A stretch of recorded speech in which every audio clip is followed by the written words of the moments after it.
Halo, Assalamualaikum warahmatullahi wabarakatuh. Kita jumpa lagi di materi pembelajaran fisika ya. Untuk kali ini babnya yang akan Ibu bahas yaitu mekanika fluida, terkhusus untuk fluida statis. Oke, mari kita simak ya. Nah, mekanika fluida dibagi menjadi dua. Kita akan mempelajari tentang fluida statik, ada juga tentang fluida dinamis. Nah, fluida merupakan zat sebagai cairan atau gas yang mampu mengalir dan berubah bentuk pada tingkat yang stabil ketika ditindaklanjuti oleh kekuatan atau tekanan. Jadi fluida itu ada dua jenis zatnya, ada zat cair dan gas. Itu yang dinamakan adalah fluida. Nah, fluida dibagi menjadi dua. Di antaranya ada fluida statis, yaitu fluida yang dalam aliran diam, atau misalkan fluidanya itu dalam suatu wadah, dia tidak bergerak, dia diam.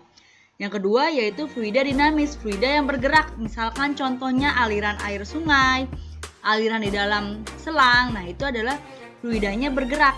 Atau angin yang berhembus, itu adalah fluida dinamis. Nah, kita akan bahas untuk fluida statis dulu yang pertama. Yang pertama ada yang namanya tekanan. Tekanan didefinisikan sebagai gaya yang bekerja pada suatu bidang persatuan luas bidang tertentu, atau dapat dirumuskan P. Jadi tekanan itu adalah rumusnya P sama dengan F dibagi A, gaya dibagi luas bidangnya. Maka semakin besar luas bidangnya, maka tekanannya itu semakin kecil. Yang kedua ada yang namanya tekanan hidrostatis. Apa sih bedanya? Nah, tekanan hidrostatis adalah tekanan zat cair yang disebabkan oleh benda zat cair itu tersendiri. Jadi tekanannya itu, ini ada benda di dalam suatu permukaan air kan. Nah, si benda ini akan mengalami tekanan hidrostatis, tekanan yang diberikan oleh zat cair di sekitar benda tersebut. Maka tekanan hidrostatis rumusnya pH, Rho kali G kali H. Rho-nya adalah massa jenis, G-nya gravitasi, dan H-nya itu kedalaman zat cair. Nah, bendanya itu ada di mana posisinya? Itu adalah kedalaman zat cairnya. Selanjutnya ada yang namanya tekanan mutlak. Tekanan mutlak merupakan tekanan total yang menunjukkan hasil penjumlahan tekanan hidrostatik dengan tekanan atmosfer di udara atau P0. Karena di udara itu memiliki tekanan atmosfer atau P0, maka tekanan mutlak itu adalah tekanan atmosfer ditambah tekanan hidrostatis. Maka P0 ditambah Rho kali G kali H. Itu adalah tekanan mutlak. Nah, untuk biasanya tekanan mutlak itu sebesar 1 atm atau 1 atmosfer besarnya.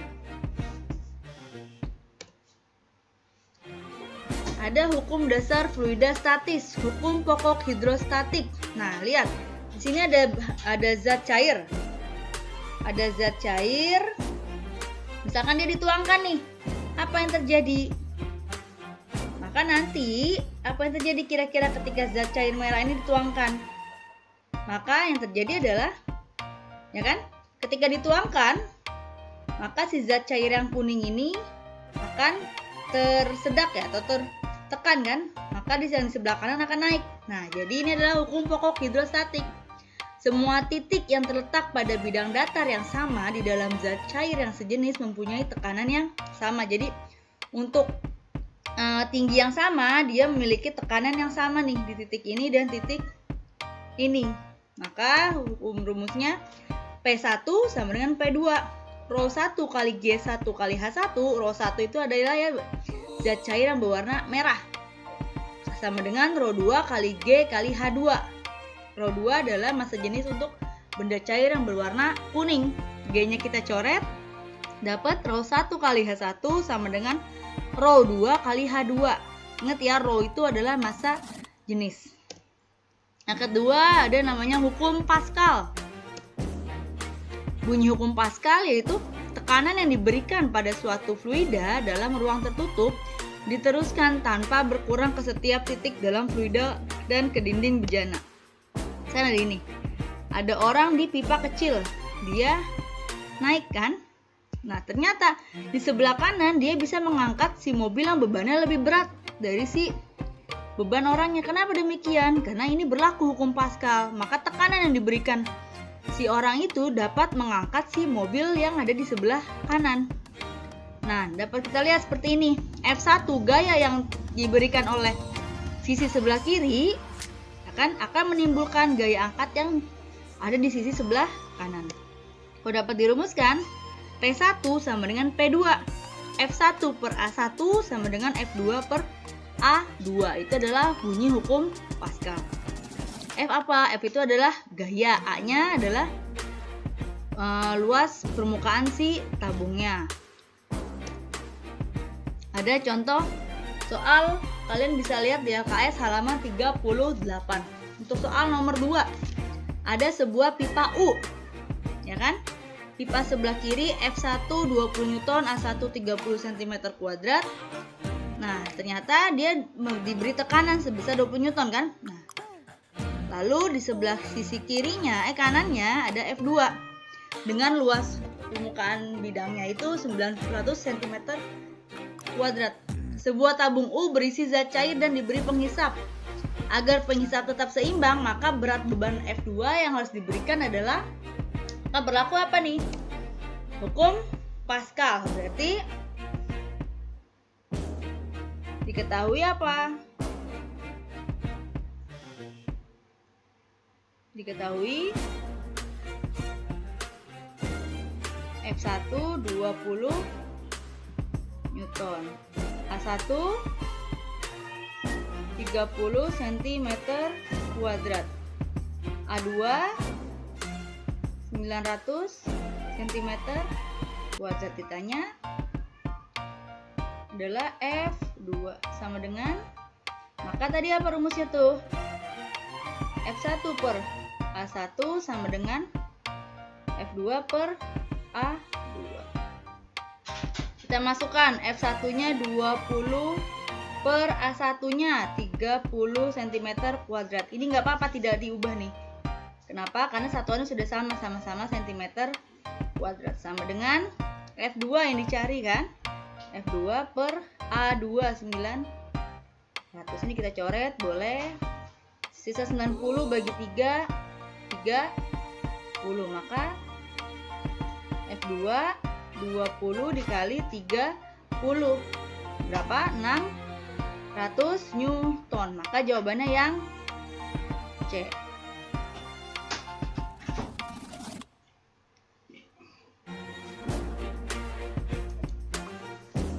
Selanjutnya untuk soal nomor 6.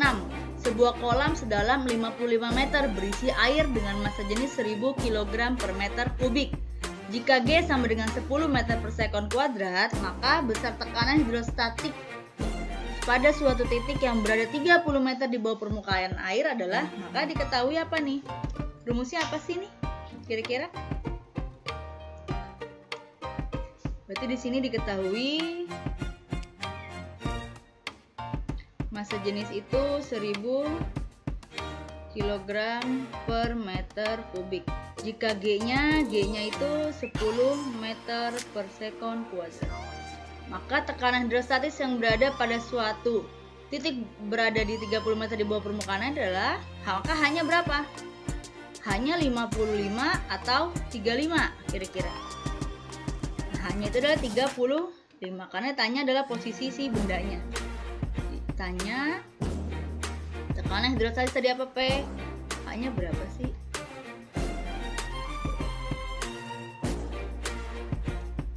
Maka pH itu Rho kali G kali Rho nya dimasukin 1000 dikali 10 dikali 35 meter. Maka 35 kali 10 pangkat 4 Newton per meter kuadrat. Ada tidak? Nggak ada. Berarti kita bikin komanya 3,5 kali 10 pangkat 5 Newton per meter kuadrat. Jawabannya yang E. Itu adalah untuk contoh soal tekanan hidrostatis. Ya kan, rumusnya pH sama dengan Rho kali G kali H. Maka selanjutnya ada pipa U diisi dengan air raksa dan cairan minyak seperti gambar di bawah. Jika ketinggian minyak H2 adalah 40,8 cm, massa jenis minyak 0,8 gram per cm kubik dan massa jenis raksa adalah 13,6 gram per cm kubik, Maka ketinggian air raksa H1 adalah, nah ini rumus apa nih kira-kira tadi? Yang ini, P1 sama dengan P2. Rho 1 kali G kali H1 sama dengan Rho 2 kali G kali H2. Maka kita tulis diketahui dulu. Diketahui apa kira-kira? H1-nya, lihat di soal berarti H2. H2-nya 40,8 cm. Massa jenis minyak berarti Rho minyak yang mana? Yang H2 berarti kan yang Rho 2. 0,8 gram per cm kubik. Terus massa jenis air raksa berarti Rho 1. Air raksa itu yang hitam. 13,6 gram per cm kubik. Maka ketinggian air raksa ditanya H1-nya berapa? Berarti kan Rho 1. H1 sama dengan Rho 2 kali H2. Kita masukin Rho 1-nya 13,6 kali H1 sama dengan 0,8 dikali 40,8. Maka 13,6 H1 sama dengan, ini kita kalikan 32,64. Maka H1 32,64 dibagi 13,6. Hasilnya kalian hitung 2,4 cm. Itu adalah berarti ketinggian si H1 ini adalah 2,4 cm yang C. Itu untuk contoh soal pipa U. Paham ya? Kita lanjut. Nah, ini ada penerapan hukum Pascal. Pertama ada pompa hidrolik, ada juga dongkrak hidrolik, ada mesin hidrolik pengangkat mobil. Nah, biasanya mesin hidrolik pengangkat mobil itu ada di tukang-tukang cuci steam. Tempat cuci steam mobil itu kan pakai, dia keangkat ya. Nah, itu dia memakai penerapan mesin hidrolik. Ada juga rem hidrolik. Itu adalah contoh penerapan hukum Pascal. Nah, selanjutnya akan kita bahas adalah hukum Archimedes. Bunyi hukum Archimedes yaitu sebuah benda ditenggelamkan seluruhnya atau sebagian dalam suatu fluida diangkat ke atas oleh sebuah gaya yang sama dengan berat fluida yang dipindahkan. Maksudnya apa sih? Kita simak untuk video berikut ini ya. Tahukah kalian mengapa perahu dapat mengapung di atas laut, namun batu tenggelam? Seorang ahli matematika asal Yunani, Archimedes, menemukan jawabannya saat sedang berendam di bak mandi. Berat badannya terasa lebih ringan di dalam bak, dan kemudian air meluap keluar. Hukum Archimedes menyatakan bahwa zat cair akan memberikan gaya angkat terhadap suatu benda sebesar berat zat cair yang dipindahkan. Untuk lebih memahami hukum Archimedes, perhatikan contoh pertama. Sebuah benda dengan berat 5 kg terbaca 5 kg pada alat penimbang. Kita bandingkan dengan contoh kedua, benda sama dengan berat 5 kg dimasukkan ke dalam air. Pada alat penimbang terbaca lebih rendah dari 5 kg. Perbedaan ini disebabkan adanya gaya angkat yang mempengaruhi berat benda pada zat cair. Gaya angkat ini bernilai sama dengan berat zat cair yang dipindahkan. Dengan demikian, rumus Archimedes diformulasikan dengan gaya angkat atau Fa sama dengan berat zat cair yang dipindahkan atau W cair. Sehingga Fa sama dengan massa zat cair yang dipindahkan atau M cair dikalikan dengan gaya gravitasi atau G. Selain itu, Fa sama dengan massa zat cair yang dipindahkan atau Rho cair dikalikan dengan volume yang dipindahkan atau V cair dikalikan dengan G. Berdasarkan prinsip tersebut, maka dapat dikatakan benda terapung jika gaya angkat lebih besar dari berat zat cair yang dipindahkan, benda melayang jika gaya angkat seimbang dengan berat zat cair yang dipindahkan, benda tenggelam jika gaya angkat lebih besar dari berat zat cair yang dipindahkan.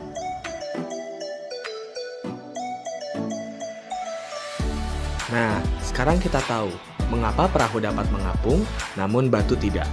Hal ini karena gaya angkat yang diterima oleh perahu lebih besar daripada berat perahu yang masuk ke dalam zat cair.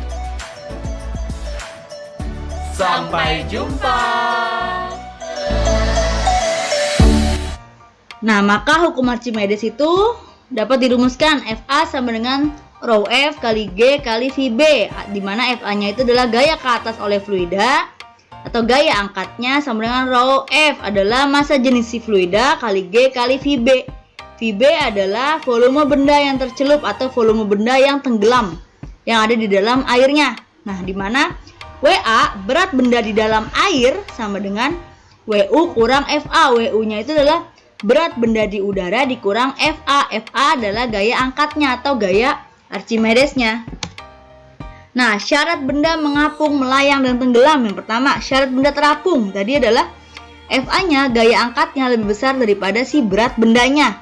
Yang kedua, syarat benda untuk benda itu melayang. Maka FA-nya, gaya angkatnya besarnya sama dengan berat si beban bendanya. Untuk benda tenggelam, maka FA-nya, gaya angkat fluidanya sama dengan atau lebih kecil dari si gaya berat si bebannya. Itu adalah syarat benda untuk mengapung, melayang, dan tenggelam. Maka ketika ada batu, dia tenggelam dalam air. Berarti kenapa batunya bisa tenggelam? Karena gaya angkatnya itu ternyata lebih kecil daripada si berat batunya. Oke? Nah, ini ada penerapan hukum Archimedes. Yang pertama ada hidrometer, ada kapal laut, ada kapal selam, ada balon udara, ya kan? Ini adalah beberapa penerapan hukum Archimedes. Nah, ada contoh soalnya nih. Contoh soalnya itu kalian lihat di LKS halaman 42 nomor 2. Yang pertama, sepotong kaca di udara memiliki berat 25 Newton dan massa jenisnya 25 kali 10 pangkat 3 kg per meter kubik. Jika massa jenis air 1000 kg per meter kubik dan percepatan gravitasi 10 per meter second kuadrat, maka berapa sih berat kaca di dalam air? Nih, tadi kan patokan rumusnya adalah untuk Archimedes ini ya. Maka kita tulis dulu diketahuinya. Diketahui apa nih? Sepotong kaca memiliki berat di udara, berarti W di udara ya, 25 Newton. Dan massa jenisnya, massa jenis si bendanya kan 25 kali 10 pangkat 3 kg per meter kubik. Jika massa jenis air, maka massa jenis si fluidanya kan airnya 1000 kg per meter kubik, maka percepatan gravitasinya, dan percepatan gravitasinya 10 meter per second kuadrat. Ditanya berapa berat kaca di air? W di air. Jawab. Nah, tadi rumusnya apa? WA sama dengan ini kan? Harus kita cari apa? FA-nya. Berarti kan FA-nya kita belum ada ya. FA sama dengan berarti rho si fluida. Ini maaf salah. Ini asal rho fluida ya. Ini F nih. Rho fluida kali G kali volume si benda. Maka rho fluidanya berapa? 1000 kali G-nya 10. Nah, volume bendanya ada nggak? Nggak ada nih untuk catatan ya. Volume benda bisa kita cari dari massa jenis. Massa jenis benda itu kan sama dengan massa dibagi volume, ya kan? Maka untuk mencari volume apa? Massa dibagi massa jenis. Massanya dari mana massa bendanya? Ini kan ada berat benda di udara ya 25 Newton, maka massa bendanya itu kan kalau berat itu W itu sama dengan M kali G. M-nya 25 nih. W-nya 25 berarti M kali 10. Maka M-nya berapa? 2,5 kan? Maka di sini 2,5 per rho B. 25 kali 10 pangkat 3. Jadinya berapa? Ini kan coret ya, bisa kan? Jadi sama dengan 1 per 10 kali 10 pangkat 3. Jadinya 10 pangkat min 4 nih ternyata volume bendanya. Kali 10 pangkat min 4. Coret 4 kan, habis sisa 1 Newton. Maka W air sama dengan W udara kurang F A. W udaranya berapa? W udara 25 dikurang 1 sama dengan 24 Newton. Ternyata dia gaya angkat di airnya itu hanya sebesar 24 Newton, lebih kecil kan dibandingkan dari berat air di berat benda di udara. Selanjutnya soal contoh LKS soal halaman 41 nomor 2. Sebuah benda beratnya 50 Newton. Benda dicelupkan ke dalam minyak yang massa jenisnya 0,8 gram per cm kubik. Ternyata berat benda dalam minyak tinggal 34 Newton. Apabila G sama dengan 10 per meter per sekon kuadrat, hitunglah A gaya Archimedesnya, B-nya volume benda, dan C-nya massa jenis benda. Wah, agak banyak ya ternyata contoh soalnya. Patokannya tetap rumus ini. Kita tulis dulu diketahuinya. Maka diketahuinya apa aja? Diketahui ada W benda ya. W bendanya itu, berat bendanya itu 50 Newton. Berarti ini beratnya sama aja kayak berat di udara, ya enggak? Atau W di udara. Dicelupkan ke dalam minyak yang massa jenisnya, si minyaknya itu fluidanya kan, raw fluidanya 0,8 gram per cm kubik. Ini harus kita ubah ke kilogram karena kan satuannya kilogram. Ini tinggal kita kali 1000. 0,8 kali 1000 sama dengan 800 kilogram per meter kubik. Ternyata berat dalam minyak tinggal 34 Newton. Maka di berat sama aja kayak berat dalam air kan.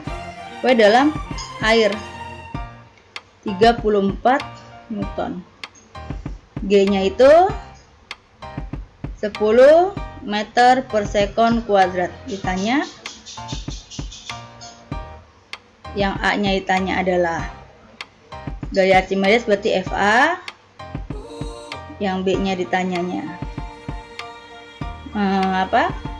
volume benda VB. Yang C-nya ditanya massa jenis benda berarti rho. Oke, kita jawab untuk yang A. Maka yang A itu kan WA sama dengan WU dikurang F A. Masukin aja WA nya berapa? 34 Newton. WU nya 50 min F A. Maka FA sama dengan 50 dikurang 34. Berapa? 16 Newton. Itu adalah gaya angkatnya. Yang B, tanya adalah VB. Dapat dari mana rumusnya? Ini dari sini kan ada VB kan? Maka FA sama dengan rho fluida kali G kali volume benda. Masukin. Berarti sini 16, rho fluidanya 800 kali G-nya 10 kali VB. Maka VB-nya kita dapat, kalian cari, jadinya dapatnya 2 kali 10 pangkat min 3 meter kubik. Itu adalah untuk yang B. Yang C, massa jenis benda. Tadi aja, rho benda sama dengan massa benda per volume benda. Masukin, massa bendanya berapa? Massa benda di udaranya itu adalah W udara, berarti kan 50, maka massa bendanya hanya 5 kan per volume benda. Ini dapat di bawah 2 kali 10 pangkat min 3. 5 bagi 2, 2,5 kali 10 pangkat min 3 naik 3 kilogram per meter kubik. Nah, itu adalah penjelasan untuk contoh soal LKS halaman 41 nomor 2 ya. Oke, cukup sekian pembahasan dari Ibu. Semoga kalian dapat mengerti. Jika ada pertanyaan, kalian bisa WA saya atau boleh di email. Oke. Terima kasih atas perhatiannya. Saya ucapkan Assalamualaikum warahmatullahi wabarakatuh. Sampai jumpa untuk pertemuan berikutnya.